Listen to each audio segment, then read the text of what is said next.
Hello guys, first of all happy mother's day to all the mothers out there. ఈ లోకంలో ఏదైనా కొలవలేనిది ఉంది అంటే అది అమ్మ ప్రేమే. అమ్మ ప్రేమ ఈ లోకంలో అతి మధురమైనది, అద్భుతమైనది, అమోఘమైనదనే చెప్పచ్చు.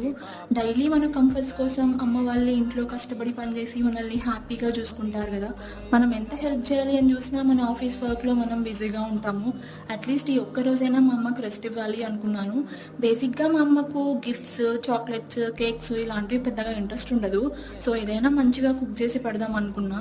ఎప్పుడూ నాన్ వెజ్ చేసుకునేదే కదా అని చెప్పేసి వెజ్లో ఏదైనా ట్రై చేద్దాం అనుకున్నా. సో ఈ వంకాయ చట్నీ అయితే ట్రై చేశాను అనమాట. ఫస్ట్ ఆఫ్ ఆల్ ఈ వంకాయ చట్నీ చేయాలి అంటే చాలా ఓపిక ఉండాలి. మిడిల్లో మా వదిన కూడా హెల్ప్ చేసింది పాపం. ఇంకా అలా మొత్తానికైతే కర్రీ అయితే రెడీ అయిపోయింది. దీన్ని వేడి వేడి రైస్లో కలుపుకొని తింటే టేస్ట్ చాలా బాగుంది. మా అమ్మని అడిగాను ఎలా ఉందమ్మా టేస్ట్ అని చెప్తే చాలా బాగుందని చెప్పింది లాస్ట్లో.